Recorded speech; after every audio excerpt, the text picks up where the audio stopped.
Bienvenue sur On Mind, partage d'un coach, le podcast des coachs inspirants. Je suis Vincent Lopez, coach professionnel certifié, spécialisé en éducation et en parentalité positive. Mon objectif, démocratiser un coaching de qualité qui s'appuie sur un code de déontologie éprouvé. Pour ça, en partenariat avec B-Coaching, je te présente chaque semaine une partie d'interviews de coachs professionnels, des experts passionnés et accessibles. Je te propose un voyage inspirant avec des coachs qui vont te présenter leur parcours authentique avec toutes les étapes qu'ils ont traversées. Leurs défis, leurs échecs et leurs réussites vont enrichir ta propre expérience. Et on ne s'arrête pas aux témoignages. Ils vont également te partager leur vision unique du coaching et te présenter des outils précieux pour t'aider toi ou tes clients à atteindre vos objectifs. Pour ne rien rater de l'émission, pense à t'abonner dès maintenant et ainsi rejoindre la communauté On Mind. Bonne écoute! Salut à toutes et à tous, bienvenue dans On Mind, partage de coach, le podcast des coachs inspirants. On se retrouve aujourd'hui avec une nouvelle invitée, une femme qui fait partie de la communauté B-Coaching depuis ses débuts, même avant je dirais, et qui va partager avec nous les 4 épisodes à venir. Elle s'appelle Françoise Savès. Françoise, c'est une femme au parcours singulier qui a débuté dans la biologie et puis ensuite elle a fait une carrière pendant plus de 30 ans comme experte comptable avant de se réinventer pour devenir coach. Elle a su transformer cette carrière en un voyage d'apprentissage et d'accompagnement des potentiels humains, comme elle aime le dire, avec une vision aussi large que celle de la girafe qui est l'animal qu'elle a choisi pour symboliser son leadership. Alors dans cet épisode, Françoise, elle va nous partager son expérience depuis ses débuts jusqu'à son arrivée dans le coaching, avec entre autres par exemple la création du comité d'innovation pour aider les startups et son engagement indéfectible pour la réussite professionnelle des femmes. On va explorer ensemble tous les défis qu'elle a relevés lors de sa transition vers le coaching et comment elle a fait pour réussir à passer d'une posture experte comptable, à celle de coach qui doit rester en posture basse. Tu vas pouvoir découvrir une femme qui est solaire, qui est passionnée par les relations humaines et l'apprentissage et qui a su allier confiance et éthique pour devenir une coach professionnelle de qualité. Alors ne manque rien à ce voyage inspirant aux côtés de Françoise Savès. Ça promet de te captiver par son authenticité, sa vision élargie de l'accompagnement. Alors je te laisse continuer avec elle et moi je te retrouve à la fin de l'épisode pour la conclusion. Bonne écoute. Bonjour Françoise, bienvenue sur On Mind. Bonjour Vincent, merci de m'accueillir. Mais écoute, merci à toi d'avoir accepté mon invitation. C'est un plaisir de t'avoir sur le podcast et comme je te disais en aparté juste avant de lancer l'enregistrement. Moi, je te connais peu finalement, donc ça va être encore plus pour moi l'occasion de te découvrir presque en même temps que les auditeurs et les auditrices. Donc c'est génial, j'adore ça. Je te remercie vraiment pour le temps que tu vas m'accorder. Et puis, si c'est OK pour toi, on va y aller directement. C'est OK Vincent, je suis ravie aussi que tu m'aies invité. Je ne sais pas trop à quoi je vais m'attendre, mais allez, j'aime bien découvrir. Surprise, surprise. Oui, voilà. Alors pour commencer, 5 petites questions qui sont assez rapides. L'idée, c'est plutôt de briser la glace comme ça euh, pour une petite présentation et puis ensuite on rentrera plus en détail dans ton parcours.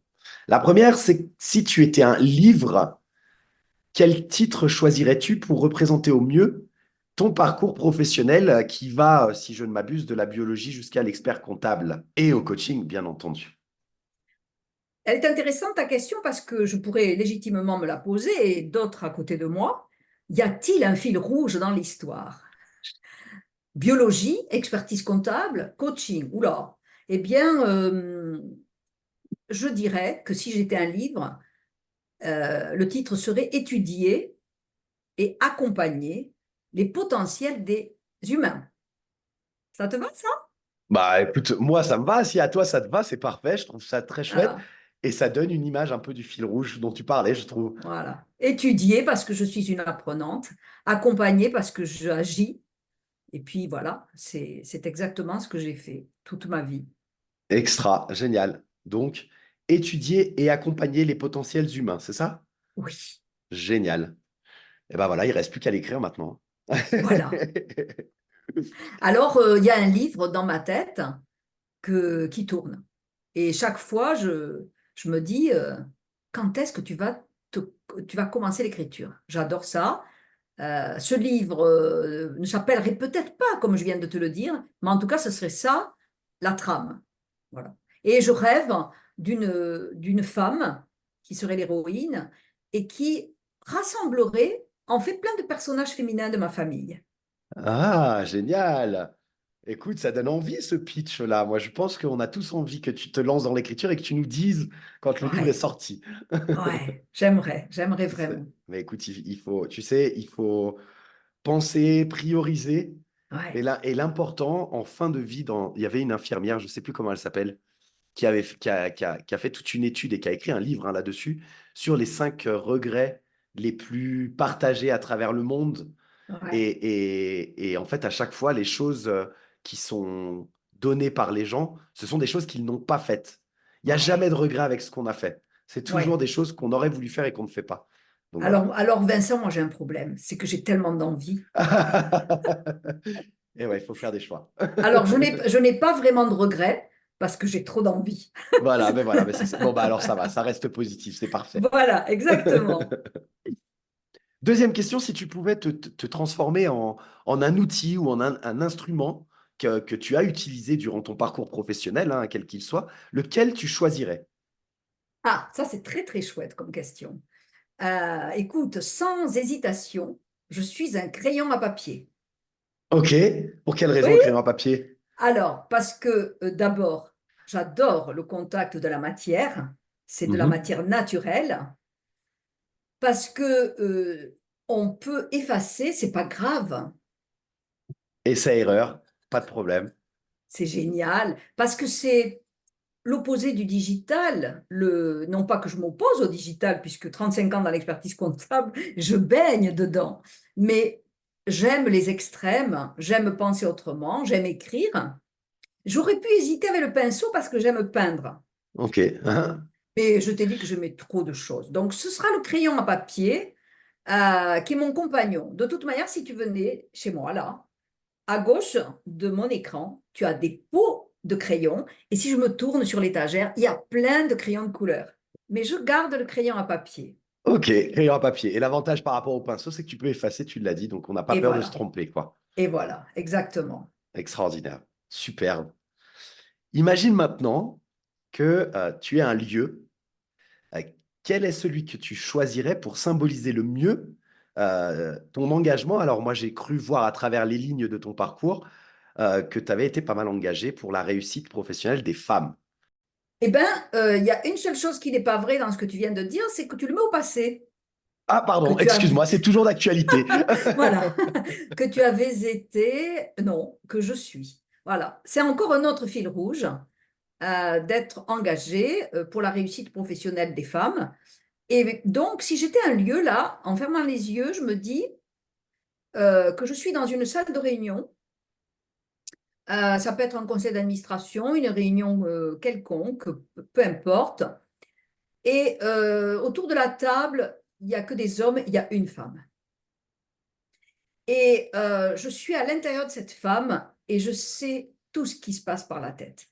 Je le sens, je l'ai vécu bien sûr, mais je l'ai accompagné, je l'ai étudié, confère ta première question. Euh, Ça me passionne d'imaginer tout ce qu'il peut y avoir autour de cette image.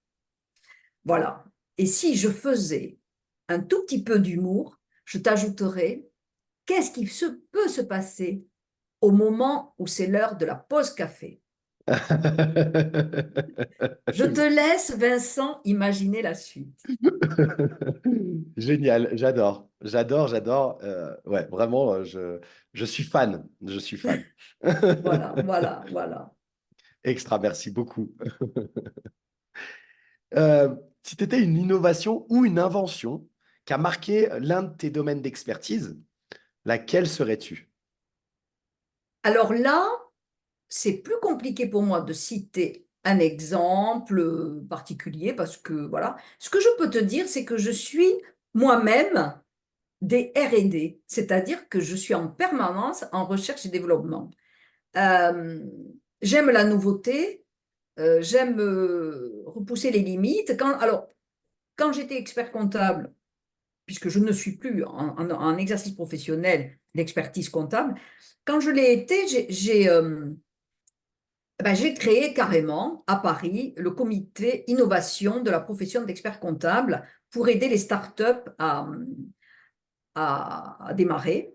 Je trouvais en effet que chez les experts comptables, il n'y avait pas une appétence pour l'innovation. Et ça, c'était peut-être un peu le départ de ma carrière dans la biologie, où j'étais dans un laboratoire de recherche à l'hôpital Purpan à Toulouse. Donc, la recherche et le développement, Vincent, c'est ma vie. Voilà. Donc, tout ce Extra. qui est nouveau, j'adore. Je suis en quête de comprendre. J'accepte pas du tout de pas comprendre ce qui se passe. Et toujours pareil, étudier, accompagner. Voilà. Donc, j'ai accompagné une quinzaine, peut-être même plus de startups à Bordeaux. Euh, j'ai adoré ces gens qui se réveillent un matin avec une idée au fond de leur garage, qui se mettent à trois copains, qui vont travailler des heures et des heures et des heures. J'adore. Voilà. Donc, si j'étais, ben, je suis une R&D à moi toute seule. Exactement, faut pas le mettre au passé. J'ai bien compris, j'ai bien compris. Ça reste Voilà, d'actualité. voilà, voilà. J'adore Génial. créer des trucs qui n'existent pas. J'adore étudier des trucs qui n'existent pas. Voilà. Superbe. Superbe, superbe. Eh bien, la dernière question comme ça rapide de présentation. Si tu devais choisir un animal, lequel incarnerait le mieux ton style de leadership, d'accompagnement ou de coaching? Ça, c'est plus facile encore. Évidemment, celle que j'aime par-dessus tout, c'est la girafe. Et je vais te dire, Vincent, il y a un mois et demi, j'étais en Afrique du Sud. Ok. Et j'ai passé 15 jours à voir des girafes. Et je, et je suis revenue encore plus emballée par la girafe. La girafe, ouais. J'adore. Alors, cette girafe, j'aime le fait qu'elle est capable d'élargir sa vision, tellement elle voit haut. Uhum. Elle est capable, avec ses oreilles, de capter des trucs assez loin. Elle n'a pas d'autres moyens de défense, donc c'est un animal qui n'est pas dans l'attaque, c'est un animal qui est dans l'observation, qui peut dialoguer avec les oreilles, avec sa façon de se comporter.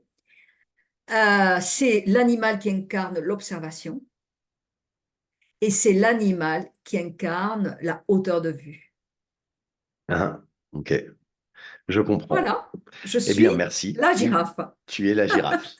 Donc, si j'essaye de résumer un petit peu, finalement, ça nous donne une girafe engagée pour la réussite professionnelle des femmes, Mhm. innovante tout le temps, à la recherche en tout cas d'innovation, et, et qui accompagne, écoute et étudie. C'est pas mal ça, Vincent, je vais garder ça. C'est pas mal, hein? Ouais, j'aime Mhm. bien. J'aime bien, j'aime bien. J'espère que c'est pas trop prétentieux. Bon, en tout cas, moi, ça ne me paraît pas prétentieux.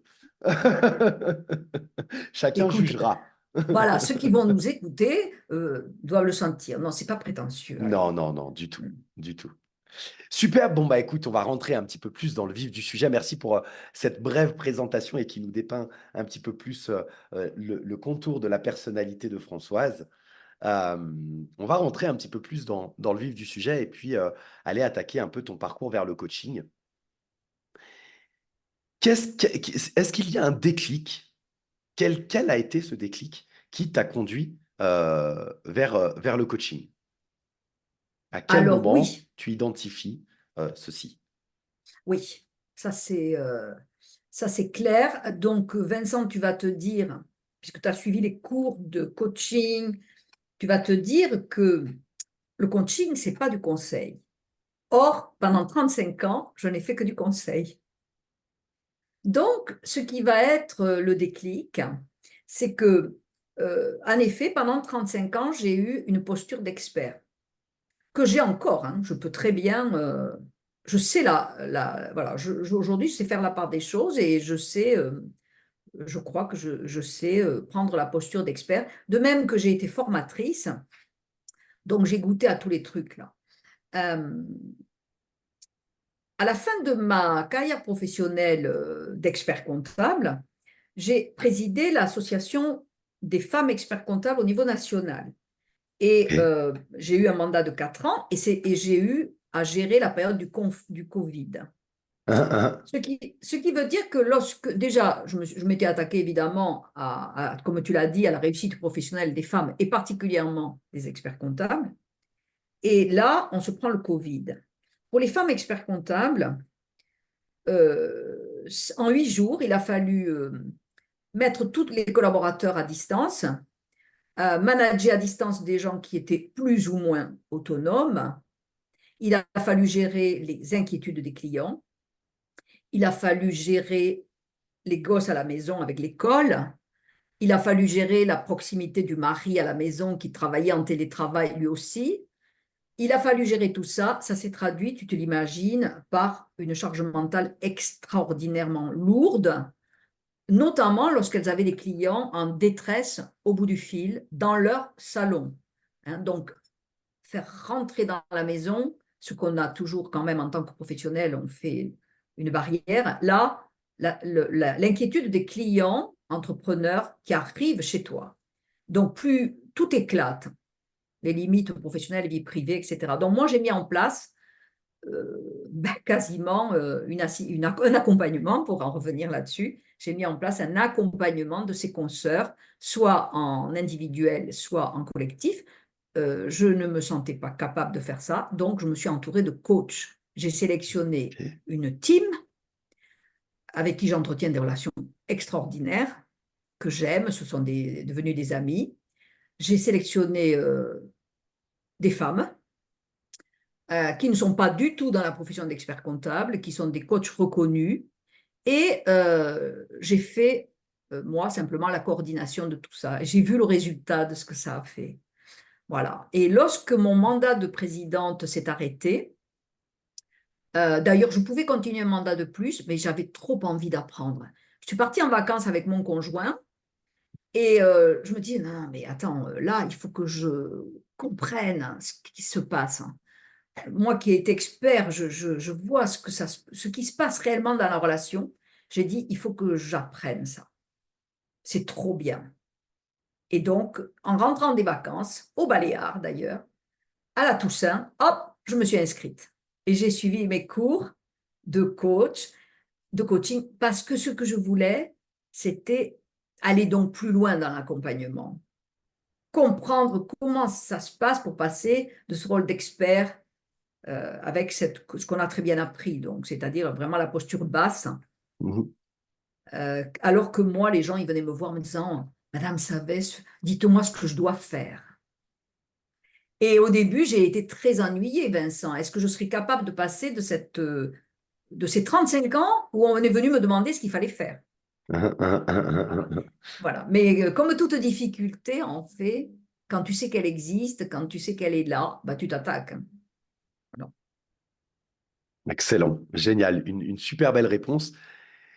Et ça me fait enchaîner très facilement. Tu as choisi cette voie pour comprendre parce que tu avais vu les résultats et tu t'es dit, j'aimerais comprendre et je veux savoir comment ça fonctionne. Tu t'es Mm. formé Mm. et peut-être la première question, est-ce qu'aujourd'hui tu as compris? Oui, Génial. ouais. J'ai compris et c'est peu de le dire que peut-être on reparlera de ça, mais c'est peu de le dire que l'enseignement du coaching, Alain Quirol disait ça d'ailleurs, ça t'apporte autant à toi personnellement que dans ton attitude vis-à-vis des autres. Je suis certaine que c'est et avant tout une façon d'être. Ce qui veut dire que si j'avais eu ces cours avant, je pense qu'il y a des choses que j'aurais sans doute mieux fait, En tout cas, différemment. ou je les aurais faites différemment. En tout cas, j'aurais obtenu peut-être plus de résultats. Je me serais arrêtée sur des sujets, tiens, mais maintenant, ça me paraît tellement évident. Quand tu as un client qui vient te voir et qui te dit, qu'est-ce que vous feriez à ma place? Bah, aujourd'hui, je ne répondrai pas la même chose.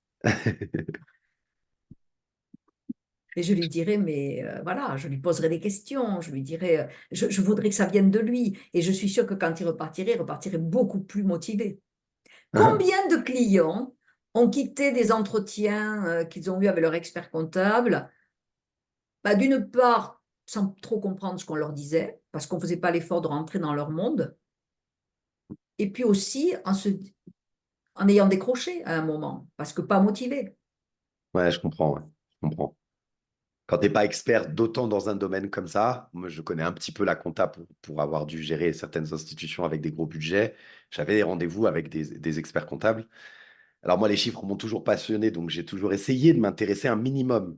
Mais c'est quand même un monde à part, et quand ce n'est pas ton domaine, tu peux vite décrocher, effectivement, si l'expert comptable ne fait pas l'effort. Donc, je comprends bien ce dont tu es en train de parler.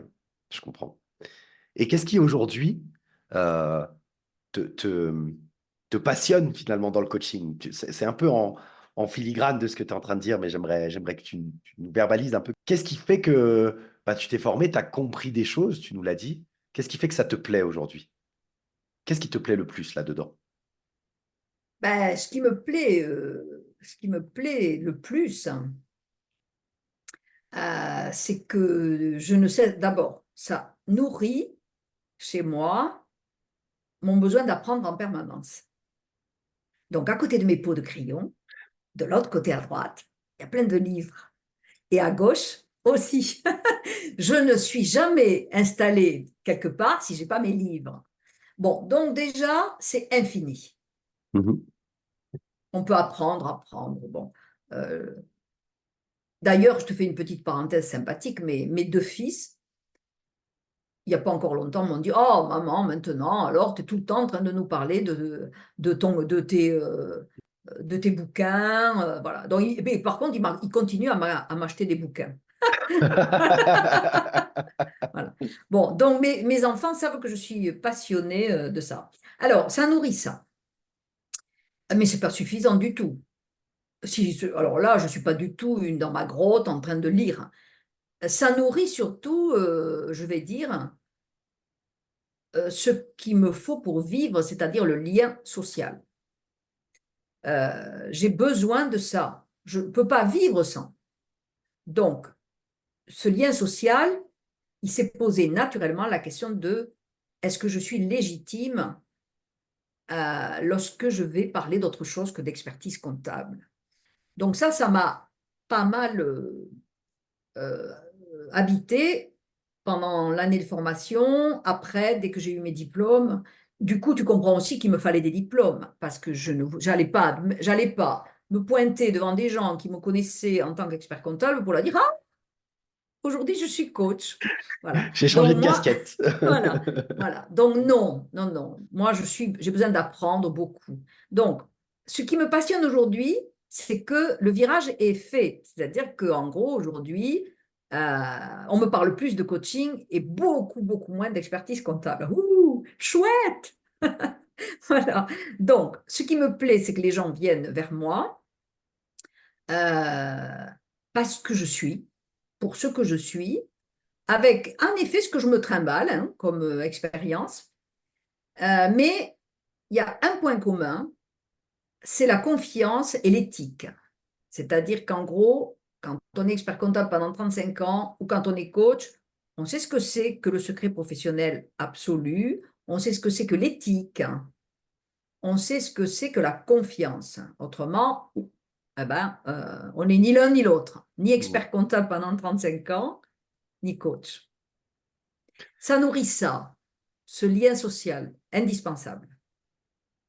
Le lien social et certaines, alors je ne sais pas comment on peut les appeler. Moi, je vais appeler ça des valeurs, mais c'est peut-être pas le mot juste. Mais en tout cas, tu as parlé de respect, d'éthique, de confiance. Quel, euh, quel autre, alors j'appelle ça des valeurs, hein, mais tu peux y mettre Oui, un bien autre sûr, mot, bien bien sûr, entendu, hein. bien sûr. Euh, quelle valeur comme ça, un peu fondamentale, qui te guide en fait en tant que coach? Les valeurs qui me guident, ce sont les miennes, c'est-à-dire qu'en gros, je suis honnête, je suis fidèle, je suis respectueuse, je pense. En tout cas, voilà, ce que j'aime en tout cas, c'est ce que je t'ai dit, c'est-à-dire vraiment j'aime l'honnêteté, j'aime la fidélité, euh, j'aime des relations, la vérité des relations. J'ai connu beaucoup de relations fausses, j'en connais encore, je crois savoir maintenant bien les détecter et je fuis. Voilà. Euh, Honnête et fidèle, voilà, si je devais en choisir deux. Travailleuse parce que j'apprends. Voilà, le travail, la valeur travail pour moi existe. La valeur travail, le sens qu'on donne à sa vie, tout ça. Est-ce que je peux te partager quelque chose? Parce que moi, j'ai la chance d'avoir Oui, l'image en plus. Alors, c'est sûr que les auditeurs ne l'auront pas, mais ça s'entend aussi peut-être dans la voix. Je ne le mettrai pas dans une valeur, mais en tout cas, tu dégages quelque chose de très positif, de très un peu, j'aime bien ce mot, un peu solaire comme ça. C'est très agréable. Quand tu parles, tu le fais avec, tu as le sourire, il y a de l'énergie positive comme ça que tu transmets.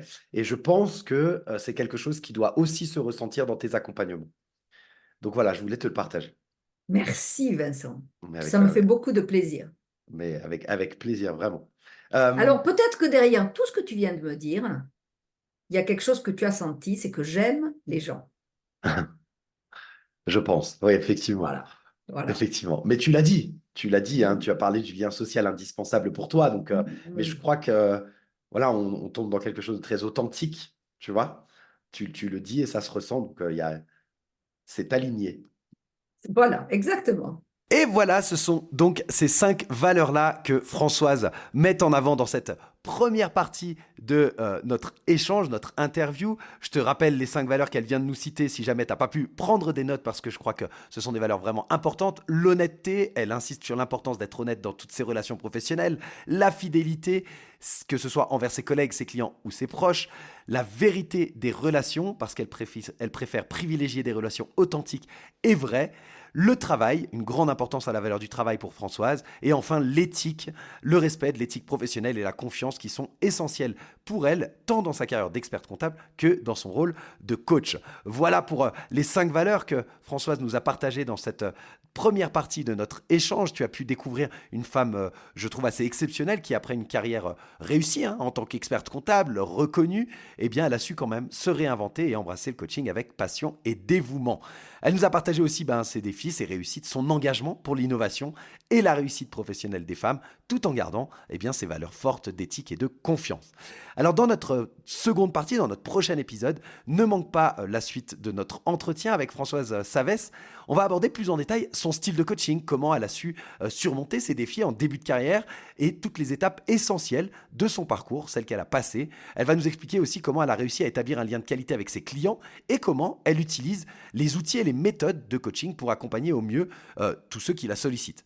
Donc c'est un épisode à ne pas manquer pour tous ceux qui s'intéressent au coaching et à l'accompagnement humain. Je te donne rendez-vous la semaine prochaine pour la deuxième partie de On Mind Partage de Coach, le podcast des coachs inspirants. Et avant de te quitter, une fois n'est pas coutume, je vais remercier, je te le dis souvent, la meilleure façon de me soutenir, c'est de laisser un avis et 5 étoiles sur Apple Podcast ou sur Spotify. Et donc, je vais remercier aujourd'hui une personne qui a fait l'effort de laisser un avis sur Apple Podcast.